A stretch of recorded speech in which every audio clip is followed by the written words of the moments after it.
L'Assemblée va maintenant entendre une allocution de son Excellence William Samuel Ruto, président de la République du Kenya et commandant en chef des forces de défense. Je prie le protocole de bien vouloir accompagner son Excellence et je l'invite à s'exprimer devant l'Assemblée.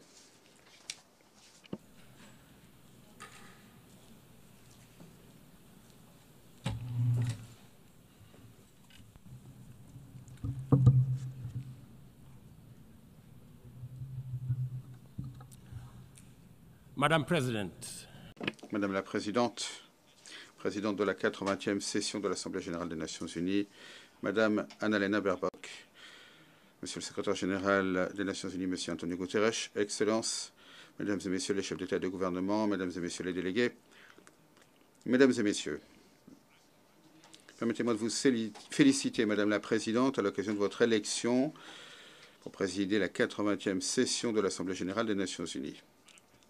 Madame la Présidente, vous pouvez compter sur le plein soutien du Kenya à travers votre mandat, alors que vous emmenez l'Assemblée vers l'avenir. Mesdames et Messieurs, il y a 80 ans, suite aux destructions mondiales sans précédent, à une guerre dévastatrice, la communauté internationale s'est unie dans l'espoir. Elle a créé cette organisation, l'Organisation des Nations unies, comme un bouclier face aux horreurs de la guerre, comme une plateforme pour le dialogue, comme une passerelle vers une communauté internationale meilleure, plus juste et plus sûre. Ce que l'on oublie souvent, ou ce que l'on n'évoque plus aujourd'hui, c'est que l'ONU a été fondée après l'échec de la SDN, la Société des Nations, qui avait existé entre 1919 et 1945. La SDN ne s'est pas effondrée à cause d'une absence de bonnes intentions ou de nobles objectifs. Elle a été fondée à la fin de la Première Guerre mondiale dans le cadre du traité de Versailles et c'était la première tentative de l'humanité d'édifier une organisation internationale permanente pour mettre un terme à l'agression, à la guerre et pour rassembler les nations. Son ambition était de réaliser la sécurité collective mondiale, le désarmement, le règlement pacifique des différends et la coopération sur les questions humanitaires et sociales. Malgré ces idéaux, la SDN a échoué. Les États-Unis n'y ont jamais adhéré, d'autres grandes puissances sont devenues membres et s'en sont retirées, et sans autorité pour faire appliquer ces règles, ces condamnations n'avait que peu de poids. Lorsque le Japon a envahi la Mandchourie, lorsque l'Italie a envahi l'Éthiopie et quand Hitler a ouvertement défié ces règles, la SDN est restée les bras croisés, impuissante, incapable d'agir. À la fin des années 1930, sa crédibilité s'était effondrée et avec le début de la Deuxième Guerre mondiale, elle est devenue insignifiante. Madame la Présidente, cette histoire est à la fois une leçon et un avertissement. Les institutions échouent rarement par défaut de vision ou d'idéaux. Le plus souvent, elles deviennent insignifiantes quand elles sont incapables de s'adapter, quand elles hésitent à agir et quand elles perdent leur légitimité. Pour rester pertinentes, les institutions doivent être réimaginées. Elles doivent être réformées, renouvelées et alignées sur les réalités émergentes. Il y a 80 ans, les fondateurs de l'ONU visaient à corriger les échecs de la SDN en créant une organisation plus forte, plus inclusive, reposant sur le principe de, je cite, « Nous, peuple des Nations unies, résolus à préserver les générations futures du fléau de la guerre. » Fin de citation. Aujourd'hui, nous sommes réunis pour ONU 80 et l'on ne peut pas éviter cette question. L'ONU est-elle adaptée aux exigences de notre époque? Peut-elle continuer à agir au service de l'humanité face aux réalités contemporaines ou bien est-elle devenue une relique d'une ère révolue? Madame la Présidente, Excellences, nous nous retrouvons dans un contexte international bien sombre. Les conflits font rage en Europe de l'Est, au Moyen-Orient, au Sahel, dans la Corne d'Afrique et au-delà.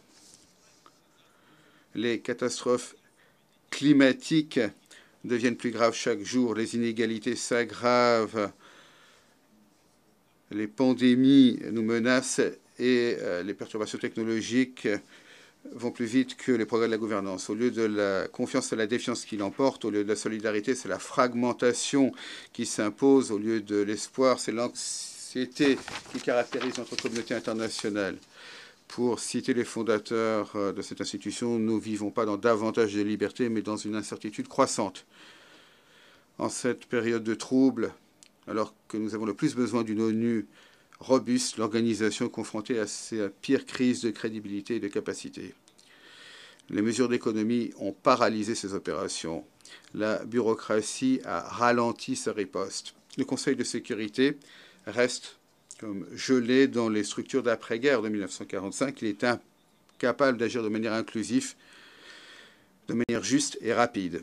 Mesdames et messieurs, je puis cependant vous dire avec une conviction absolue que l'ONU est l'un des plus importants succès de l'humanité.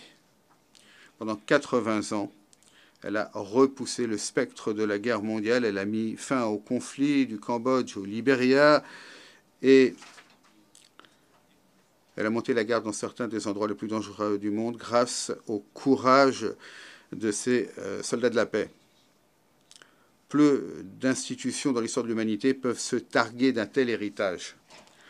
L'ONU s'est trouvée aux avant-postes des crises humanitaires, de la lutte contre la famine dans la Corne d'Afrique, à l'aide d'urgence et à l'abri d'urgence pour des millions de réfugiés syriens et ukrainiens. Elle a été aux avant-postes de l'élimination de la variole, de la coordination de la riposte mondiale face au VIH-Sida, d'Ebola, de la Covid-19, et elle continue à promouvoir la vaccination universelle. Ces agences ont promu les droits des femmes, elles ont protégé les enfants, protégé les réfugiés et ont fixé des normes mondiales sur un très grand nombre de sujets, du désarmement à l'action climatique. Les objectifs de développement durable de l'ONU, les ODD, restent une feuille de route commune pour le progrès de l'humanité. De tels succès, aucun pays n'aurait pu y arriver seul, quelle que soit leur richesse, leur grandeur, leur puissance. Pourtant, quelques institutions, quelle que soit la noblesse de ses origines, quel que soit le poids de son héritage, doivent s'adapter à l'évolution de nos temps ou devenir insignifiantes. Aujourd'hui, l'ONU se trouve à la croisée des chemins entre renouvellement ou déclin. Pour le dire autrement, après 80 ans, les échos du passé nous appellent à réimaginer la promesse initiale qui avait inspiré la fondation de l'ONU, la recherche de la paix dans le monde, du développement et des droits humains. Mais cet appel, il faut maintenant y répondre dans un contexte mondial qui est profondément différent de la période de l'après-guerre dans laquelle l'ONU avait été conçue à l'époque. Ce serait ignorer la dure vérité de dire que l'ONU apporte les résultats qu'elle doit apporter. S'agissant de la paix et de la sécurité, sa voix, trop souvent, est noyée sous les rivalités des grandes puissances, alors que certains pays ignorent tout simplement ces résolutions et font ce qu'elles veulent. Trop souvent, les casques bleus de l'ONU, qui étaient autrefois un symbole d'autorité morale, ne jouissent plus du même respect. Des conflits à Gaza, à l'Ukraine, aux crises au Soudan, en République démocratique du Congo, en Somalie et au Sahel, nous voyons les acteurs agir en ignorant les appels de l'ONU. Excellences, Mesdames et Messieurs, le Kenya parle du haut de l'expérience d'un pays qui a beaucoup investi dans le multilatéralisme. Pendant des décennies, nous avons mis en danger nos soldats et nos policiers pour des missions de maintien de la paix en Afrique et au-delà, de la Somalie à la République démocratique du Congo, du Soudan du Sud, à, exemple le plus récent, Haïti. Ces 15 derniers mois, nous sommes fiers d'avoir dirigé la mission multinationale d'appui à la sécurité, MMAS, en Haïti. Pas parce que c'était facile, mais parce que la solidarité, c'est l'essence même de l'ONU. Madame la Présidente, le mandat de la MMAS expire dans quelques jours. En tant que pays chef de file, permettez-moi de brièvement vous faire part de nos expériences, les succès comme les difficultés. Il s'agit là d'un avertissement, mais également d'une leçon concernant les forces et les faiblesses du dispositif mondial de gouvernance actuel. Bien trop longtemps, le peuple d'Haïti a lancé des appels au monde, et trop souvent, leurs appels se sont heurtés au silence, à l'hésitation ou à des demi-mesures. Haïti nous a tragiquement rappelé ce qui arrive lorsque la communauté internationale détourne le regard, lorsqu'elle traîne les pieds ou lorsqu'elle n'offre un soutien que à contre-cœur. Lorsque le Kenya a répondu à la demande des autorités haïtiennes, c'est parce que nous pensions que nous nous joignions à un effort véritablement multinational. Nous sommes félicités, nous avons pleinement adhéré à la résolution 2699 par laquelle le Conseil de sécurité avait autorisé la MMAS, le Kenya étant pays chef de file. Nous inspirant de nos décennies d'expérience d'opérations de maintien et de consolidation de la paix, nous sommes portés volontaires. Nous avons proposé de diriger la mission. Nous avons déployé nos policiers pour affronter la menace de la violence des gangs à Port-au-Prince et dans ses environs. Madame la Présidente, Mesdames et Messieurs, la mission a fonctionné dans un environnement volatile avec d'immenses contraintes. Elle a été sous-financée, sous-équipée. Elle a fonctionné en dessous de 40% de ses effectifs autorisés. Nos policiers ont courageusement assumé leurs responsabilités sans le plein appui logistique qui devrait accompagner toute mission avalisée par l'ONU. Malgré ces difficultés, malgré tous les obstacles, la MMAS a apporté des résultats que beaucoup pensaient impossibles. Le palais présidentiel, qui autrefois était assiégé par les gangs, aujourd'hui est à nouveau le siège du gouvernement. Le siège de la police et le centre de formation de la police qui avait été pris d'assaut par les gangs sont maintenant sécurisés et actuellement l'académie est en train de former de nouveaux policiers dont 700 ont été diplômés il y a quelques mois. Les écoles qui avaient été fermées à cause de la violence ont rouvert, les enfants sont à nouveau en classe, ils apprennent, ils font des progrès. Les routes qui autrefois étaient contrôlées ou bloquées par les gangs ont vu le retour de la circulation. Les cas d'enlèvement et d'extorsion ont connu une très nette réduction. L'aéroport et le port maritime, autrefois assiégés par les gangs, mènent maintenant leurs opérations de manière normale. D'où la question suivante. Si on a réussi à faire tant avec des ressources limitées et avec trop peu de personnel, en 15 mois seulement, qu'aurions-nous pu accomplir de plus si la fraternité des Nations Unies avait permis vraiment d'agir ensemble en solidarité avec le peuple d'Haïti? Du haut de cette tribune, permettez-moi d'assurer à tous nos partenaires, à tous les acteurs qu'avec le bon personnel, des ressources adéquates, le bon matériel et avec la logistique nécessaire, il est possible de rétablir la sécurité d'Haïti. Il est possible de neutraliser les gangs. On peut assurer la sécurité des rues, des écoles, des hôpitaux et des maisons. Le harcèlement constant, les enlèvements, les actes criminels rendant insupportables les vies des Haïtiens sont inacceptables, injustifiables. Cette organisation doit y mettre un terme, les Nations Unies. Madame la Présidente, alors que le Conseil de sécurité délibère sur les prochaines mesures à prendre, nous ne devons pas perdre de vue le fait que la situation en Haïti exige une attention soutenue, coordonnée et concentrée, une attention internationale. Une transition bien ordonnée après la MMAS est essentielle pour consolider les acquis jusqu'ici durement acquis. J'exhorte le Conseil de sécurité et tous les partenaires à continuer à faire en sorte qu'Haïti avance sur une voie de paix, de stabilité et de renouveau. Mesdames et messieurs, s'agissant des droits humains, notre principe est clair et indéfectible. La protection des civils et le respect du droit humanitaire ne saurait être appliqué de manière sélective. Nous ne pouvons pas condamner les souffrances en un endroit et fermer les yeux ailleurs. Le Kenya est vivement préoccupé par la catastrophe humanitaire à Gaza et par les immenses souffrances des civils prise au piège des dévastations provoquées par des opérations militaires disproportionnées. Par ailleurs, nous appelons à la libération inconditionnelle des otages israéliens. Conformément aux résolutions de l'Union africaine et de l'ONU, nous appelons également à un cessez-le-feu permanent, au strict respect du droit international humanitaire et au début d'un processus politique crédible. Ce n'est que grâce à un tel processus que l'on pourra réaliser la vision d'une solution à deux États dans laquelle Israël et la Palestine vivent côte à côte dans la paix et la sécurité et la stabilité.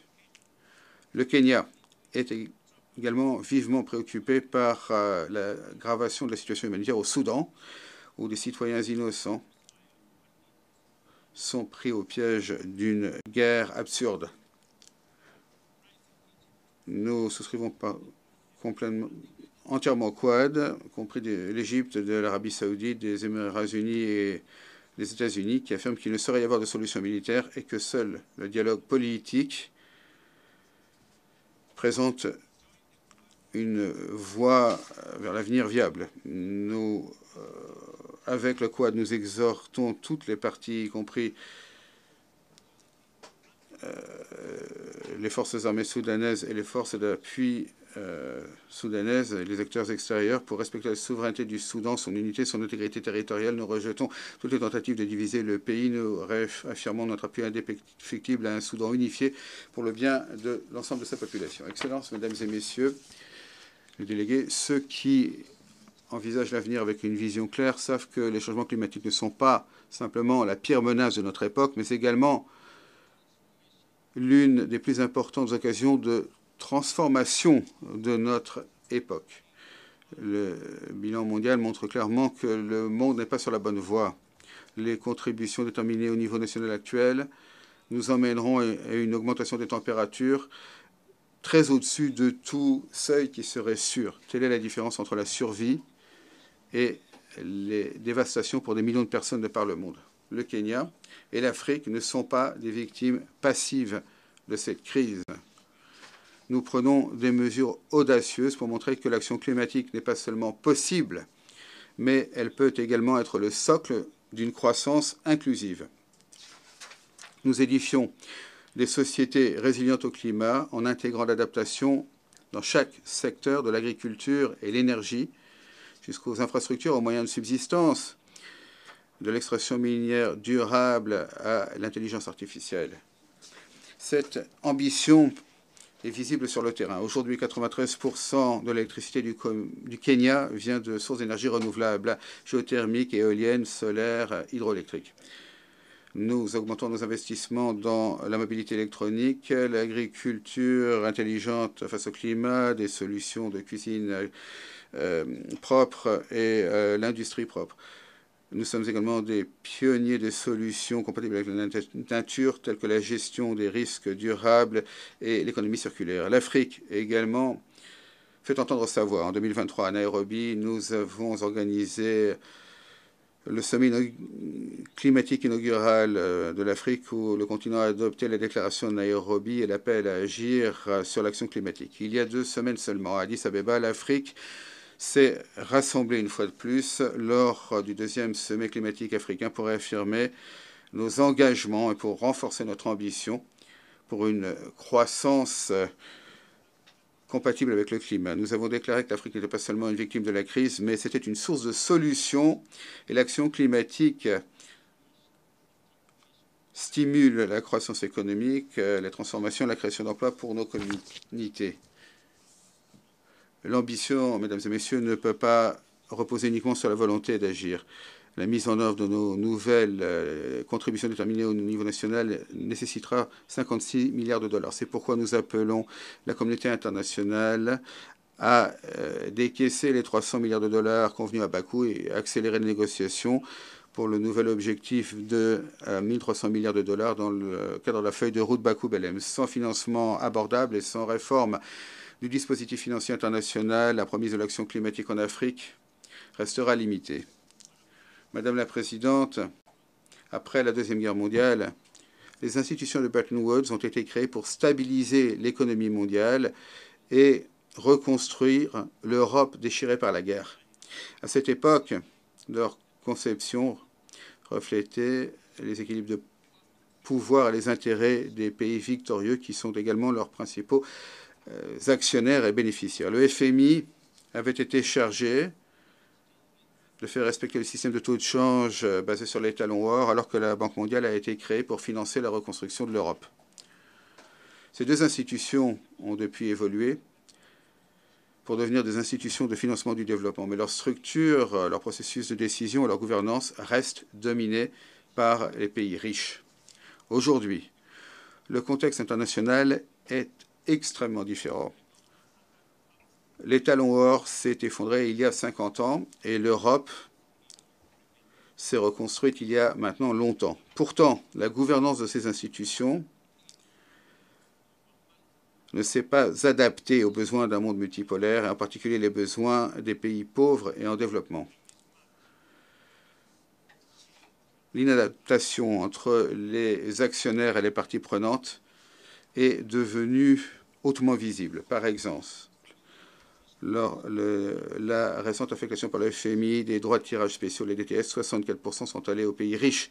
Imaginez, 64% qui ont peu besoin de soutien en liquidité. Ils n'avaient pas besoin de cet argent, mais ils ont obtenu 75%, alors que les pays les plus pauvres n'ont reçu que 2,4%.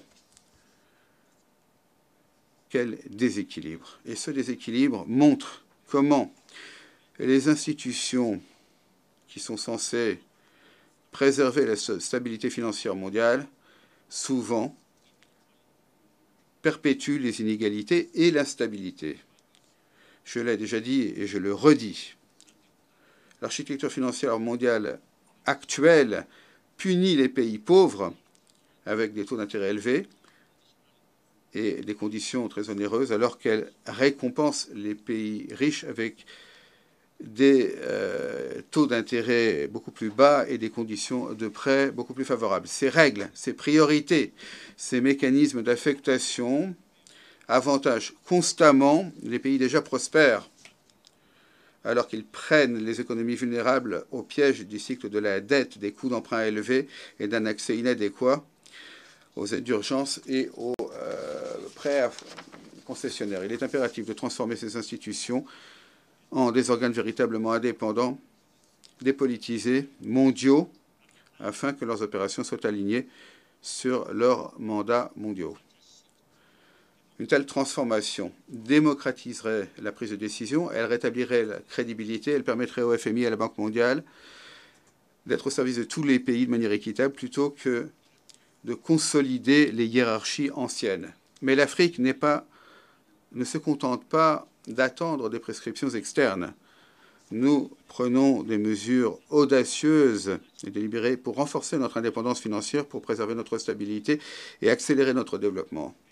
Par exemple, le Kenya souscrit pleinement à la création de l'Alliance des institutions financières multilatérales africaines, lancée avec l'Union africaine en février 2024.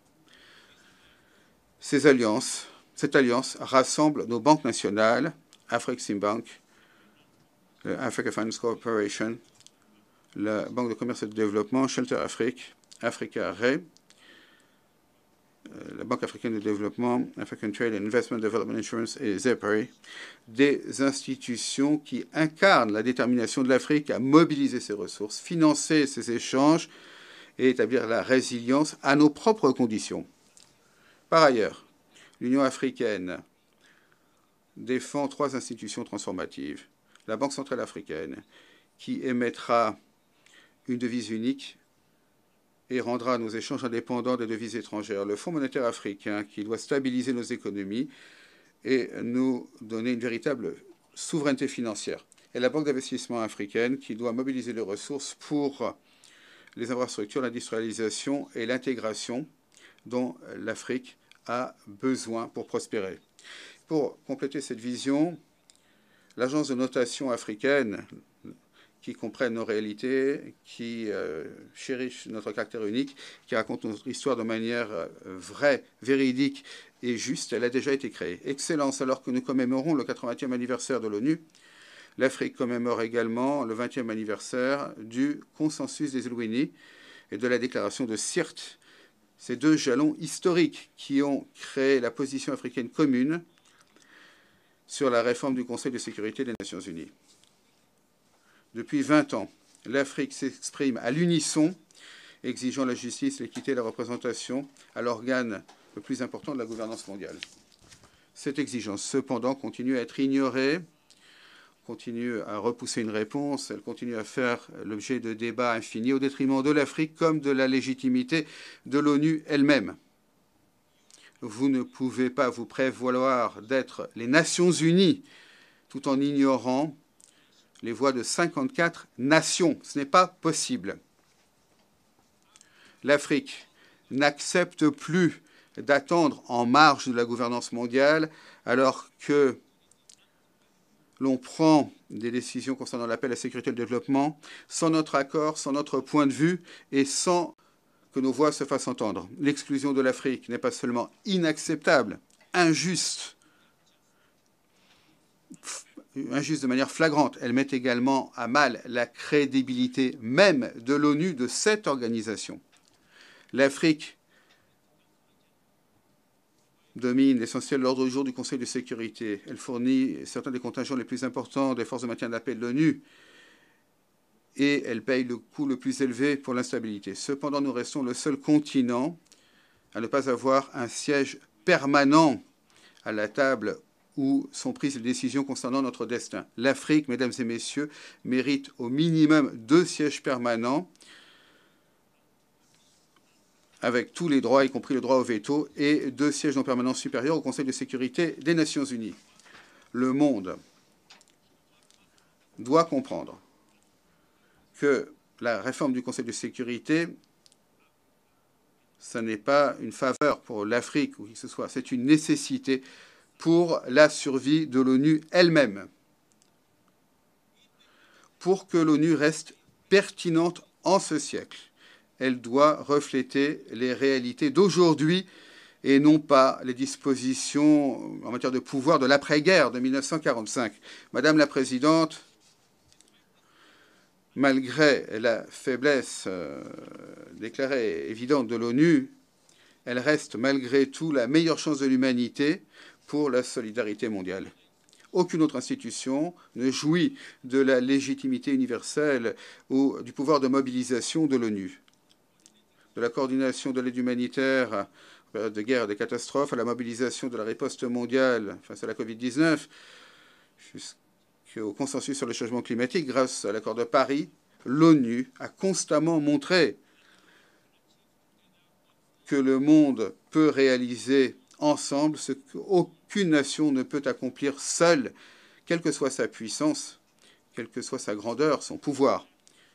Comme Dag Hammarskjöld, le 2e secrétaire général des Nations Unies, l'a dit un jour, je cite, « L'ONU n'a pas été créée pour emmener l'humanité vers le paradis, mais pour la préserver de l'enfer. » Fin de citation. Cette mission est aussi urgente aujourd'hui qu'elle l'était il y a 80 ans. Alors que les conflits se multiplient, que les changements climatiques menacent chaque économie, et alors que les inégalités s'aggravent, la nécessité d'un système multilatéral fonctionnel, crédible et efficace n'a jamais été plus grande. C'est grâce à l'ONU que les pays ont mis en commun leurs ressources pour vacciner des milliards d'enfants, pour protéger les réfugiés, grâce aux activités du HCR et pour préserver la paix dans plus de 70 missions de par le monde. Sans l'ONU, ces succès, aussi modestes qu'ils aient pu parfois être ou paraître, auraient été impossibles.